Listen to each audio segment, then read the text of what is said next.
Dans cette capsule, nous allons approfondir notre compréhension des appels de fonctions et tout particulièrement des appels récursifs de fonctions en s'intéressant au problème de la tour de Hanoï. Et donc ce problème est illustré sur cette figure ici où nous avons une série de disques de diamètre de plus en plus petits qui sont empilés les uns sur les autres. Et le problème consiste à déplacer cette tour formée par ces disques, de la déplacer d'un piquet vers un autre piquet, par exemple du piquet 1 vers le piquet 3. Et les règles qui sont associées à ce problème sont au nombre de 2. La première règle, c'est qu'on ne peut déplacer qu'un seul disque à la fois. Alors par exemple, je prends et je ne peux prendre que le disque qui est sur le dessus d'une pile, et je peux le mettre sur un des piquets, un des deux autres piquets, mais à condition de respecter la deuxième règle, à savoir qu'un disque de diamètre supérieur ne peut pas reposer sur un disque de diamètre inférieur. Donc je peux prendre le plus petit disque ici, le mettre sur le piquet 2. Ensuite, je vais pouvoir prendre le deuxième disque, parce que maintenant il sera sur le dessus de la pile, et le mettre sur le piquet 3, mais je ne peux pas le mettre sur le piquet 2 parce qu'à ce moment-là, il y aurait un disque de diamètre, ce disque-là serait de diamètre plus élevé que ce disque-là, et ils ne peuvent pas être dans l'ordre inverse. Et donc l'idée, c'est de trouver la séquence des déplacements de disques qui permet de faire ce transfert d'un piquet à l'autre. Alors, si vous essayez de résoudre ça avec un algorithme combinatoire, vous allez voir que c'est pas trivial. Essentiellement, selon le nombre de disques sur la pile, il faut commencer. Si on veut se rendre au piquet 3 à la fin, ben, il va falloir ce disque-là, il va falloir soit l'envoyer sur le piquet 2, soit l'envoyer sur le piquet 3, selon en fonction du nombre de disques qu'il y a dans la pile.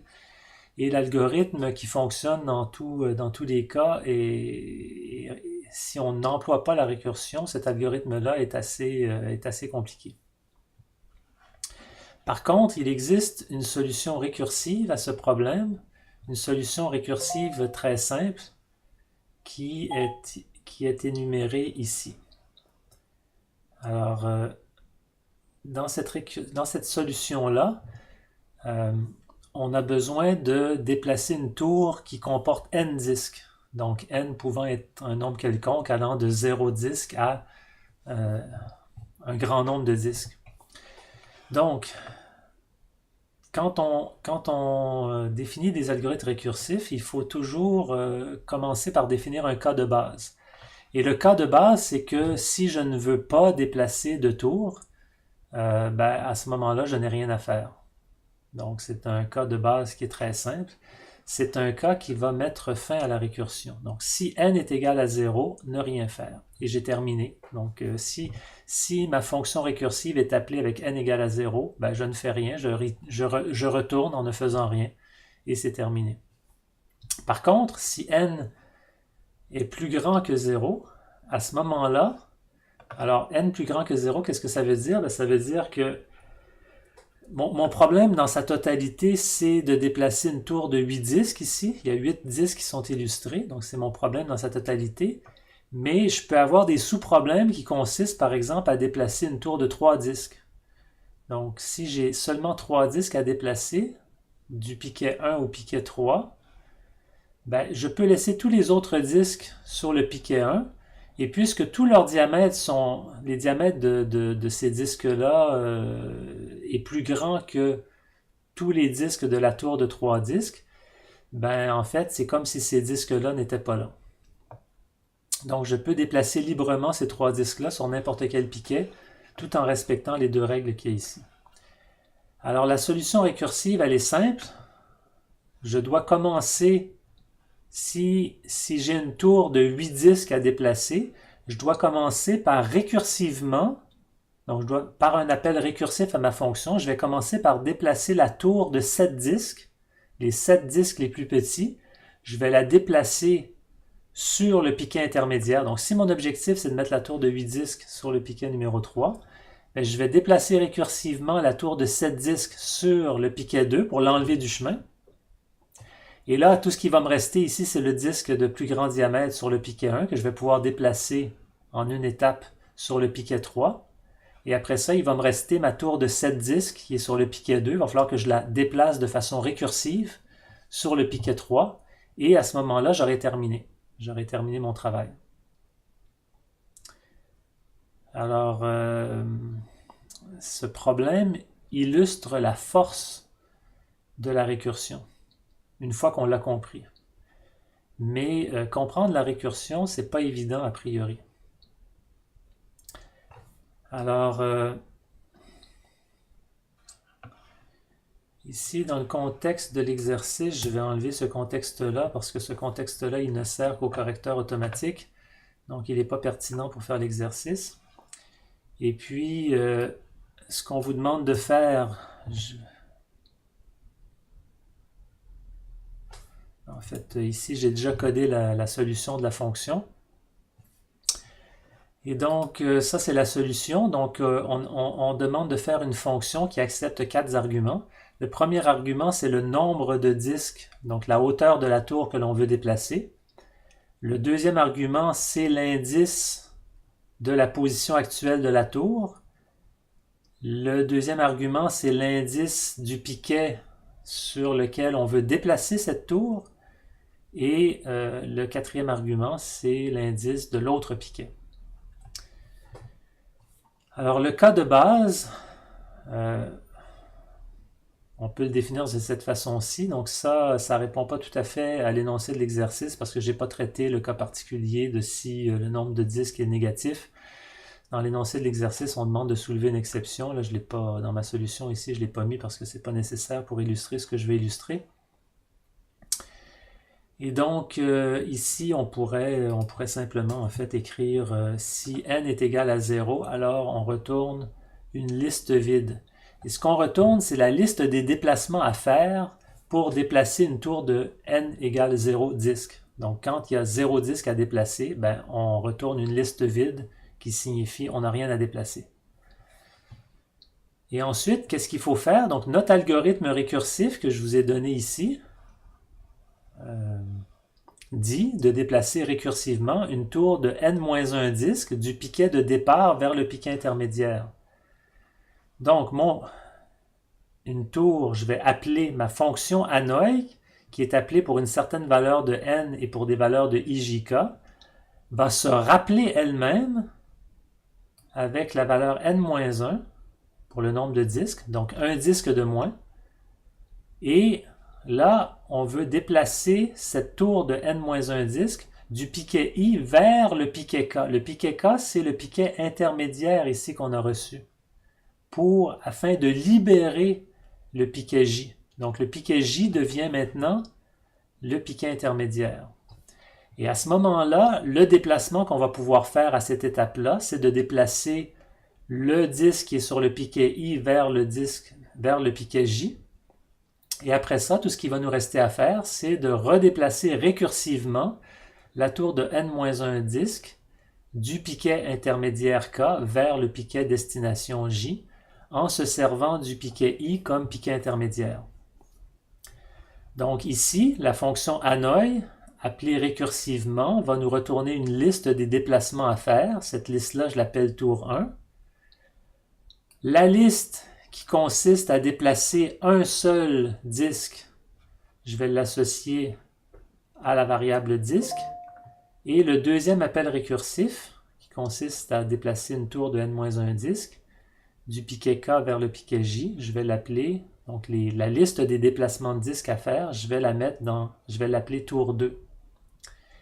Et ce que ma fonction Hanoi doit faire, c'est retourner la concaténation de la liste tour 1 plus la liste qui contient un seul disque, un seul déplacement de disque, plus la liste tour 2. Donc, le résultat de mon premier appel récursif, concaténé avec le déplacement d'un seul disque, concaténé avec le résultat de mon deuxième appel récursif. Et donc, ma fonction Hanoi va retourner cette chose-là et vous pourrez constater que c'est la bonne réponse. Donc, pour tester ma fonction, je vais l'appeler dans un cas simple avec seulement 3 disques. Et si j'exécute ça, ben, voici la réponse. Donc, ce que ça me dit, c'est que pour résoudre le problème d'une tour de 3 disques, je dois commencer par déplacer un disque du piquet 1 vers le piquet 3. Ensuite, un autre disque du piquet 1 vers le piquet 2. Après ça, le piquet 3 vers le piquet 2. Le piquet 1 vers le piquet 3. Le 2 vers le 1. Le 2 vers le 3 et le 1 vers le 3. Et quand j'aurai fait ça, j'aurai déplacé ma tour de 3 disques, tout en respectant les règles du problème. Alors voilà. Donc je vais maintenant visualiser l'exécution de cette solution pas à pas en utilisant l'interface qui est conçue à cette fin. Je vais rapetisser ça un peu pour qu'on puisse quand même bien voir. Et donc, la première étape, c'est d'exécuter l'énoncé def qui va définir un objet fonction. Donc l'objet fonction ici apparaît. Et ensuite, je vais appeler cet objet fonction-là en lui passant les arguments que la hauteur de la tour que je veux déplacer, c'est 3 disques, du piquet 1 vers le piquet 3 en utilisant le piquet 2 comme piquet intermédiaire. Donc, je fais mon appel de fonction. Donc, il y a un frame ici, un contexte d'exécution, parce que ma fonction annoy est appelée une première fois ici. Donc, il y a un contexte associé à cet appel-là. À chaque fois que je fais un appel de fonction, Python va créer un contexte pour cet appel-là. Et donc, ce contexte-là, dans l'interface, s'appelle un frame. Donc, vous voyez ici, la fonction a été appelée et la fonction a 4 arguments. Donc, il y a 4 variables locales à cet appel-là qui prennent les valeurs que j'ai données, 3, 1, 3, 2. Donc, ce sont ces valeurs-là ici qui sont prises. Donc, je rentre dans la fonction, je regarde, est-ce que n est égal à 0? Non. Donc, je continue. Et là, je vais faire un appel récursif, c'est-à-dire qu'à partir de cet appel de fonction-là, la fonction va se rappeler elle-même, mais avec des arguments différents. Donc, vous voyez, il y a un deuxième contexte d'appel ici pour la fonction annoy. Et donc, dans ce contexte-là, il y a les 4 variables n, i, j, k. Et dans ce contexte-là, il y a encore les mêmes noms de variables n, i, j, k, mais en fait, ce sont des variables différentes parce que c'est un contexte différent. À chaque fois que j'appelle une fonction, ça crée un contexte différent. C'est l'interpréteur Python qui s'occupe de faire ça pour moi. Donc, vous voyez que le contexte maintenant, c'est un contexte où on doit déplacer une tour de 2 disques depuis le piquet 1 vers le piquet 2 en utilisant le piquet 3 comme piquet intermédiaire. Donc maintenant, je suis en train d'exécuter la fonction annoy dans ce contexte-là et non plus dans celui-ci. Donc vous voyez, si je reviens en arrière ici avec le bouton back, ça me ramène dans ce contexte-là. Dans ce contexte-là, je suis rendu à cet énoncé-là. Mais dans ce nouveau contexte-là, je suis rendu au premier énoncé de ma fonction. Donc, je regarde, est-ce que ce n-là est égal à 0? Non. Donc, je continue. Et là, je vais appeler de nouveau ma fonction avec n-1. Donc là, je crée un troisième contexte annoy.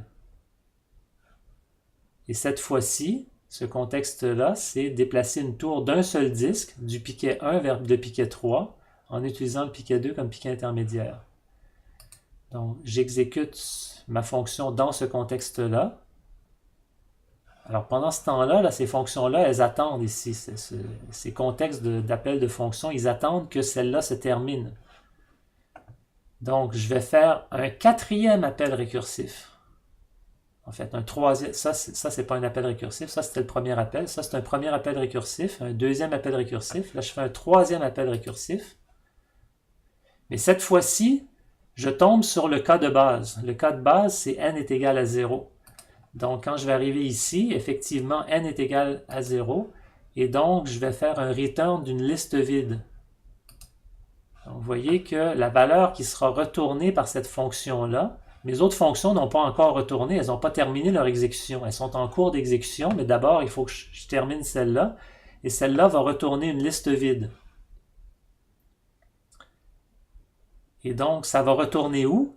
Ça va retourner dans ce contexte-là, à l'endroit où j'étais rendu au moment où j'ai fait cet appel-là.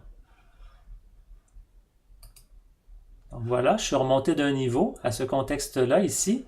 Et là, c'est ici que j'ai fait mon appel récursif avec n-1 qui vaut 1 moins 0 qui valait 0, qui correspondait au code base. Et là, maintenant, je suis rendu à cette étape-ci.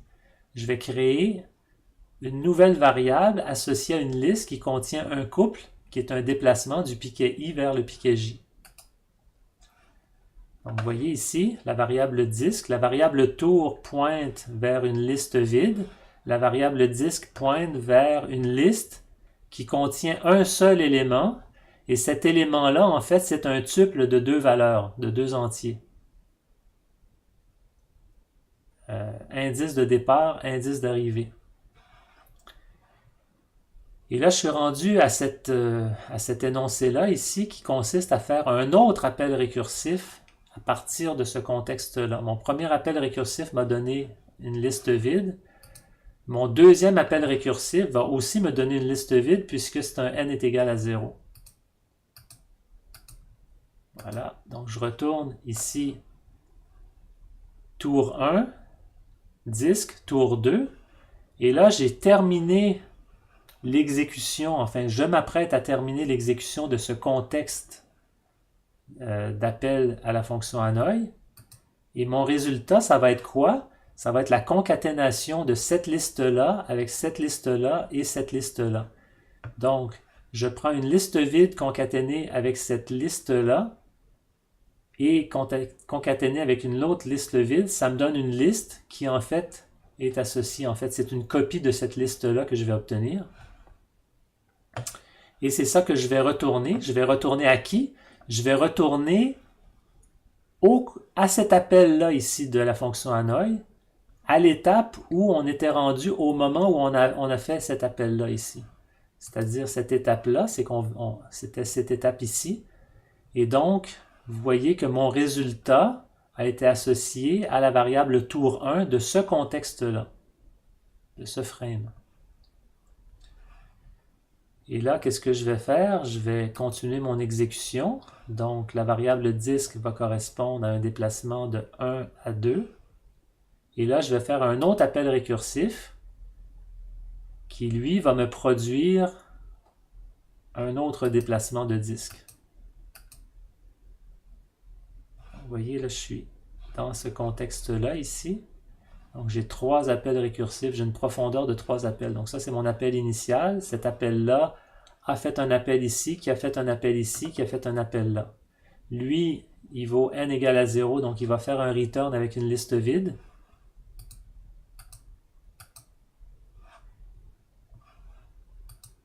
Et voilà.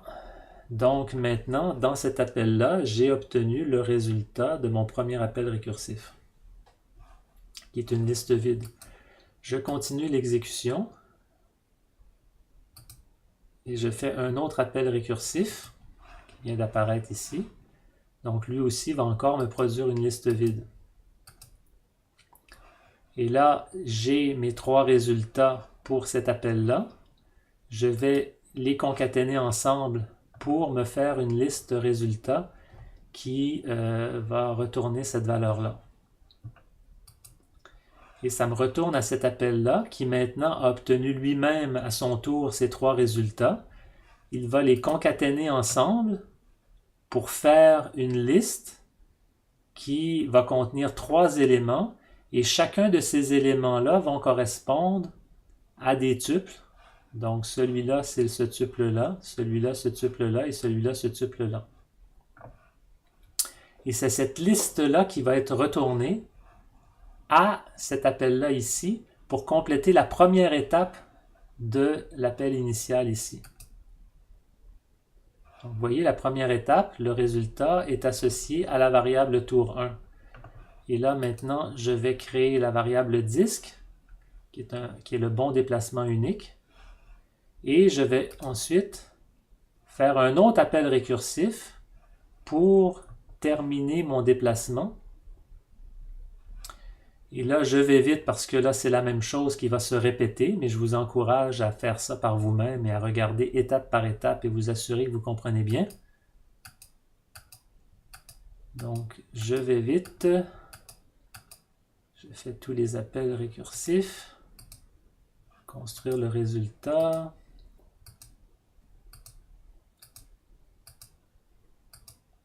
Là, ça progresse. Et là, j'ai résolu la première étape, la deuxième étape. Là, la troisième étape, elle est récursive. Ça va me prendre quelques... Voilà. Ça achève. Donc, pour cet appel récursif-là, on a obtenu les trois résultats. On les concatène, on retourne. Et là, on a obtenu les trois résultats. On concatène et on retourne. Et là, on a les trois résultats. Tour 1, disque, tour 2, on concatène et on produit la liste résultat qui est retournée. Et c'est la liste qui est retournée ici à Hanoï. Et bon, il aurait fallu que je mette ce résultat-là dans un print pour voir à la console le résultat, la liste résultante. Mais la liste résultante, elle est ici. C'est la return value. C'est cette liste-là de 6 valeurs qui correspond à ce déplacement, suivi de ce déplacement, suivi de ce déplacement, suivi de ce déplacement, suivi de celui-là, suivi de celui-là et suivi de celui-là. Donc, vous pouvez vérifier, vous assurer que cette séquence de déplacement-là est bien la bonne séquence et qu'elle déplace la tour de 3 disques en respectant les règles du problème. Donc voilà, cet outil de visualisation pas à pas est très pratique pour vous permettre de visualiser notamment ce qui se passe lorsqu'on fait des appels récursifs. C'est pas quelque chose qui est évident quand on commence, mais c'est important de visualiser ce qui se passe pour éventuellement pouvoir développer une intuition récursive. Parce que la récursion en programmation, en algorithmique en fait, est une notion extrêmement importante qui permet de résoudre des problèmes difficiles avec une relative facilité.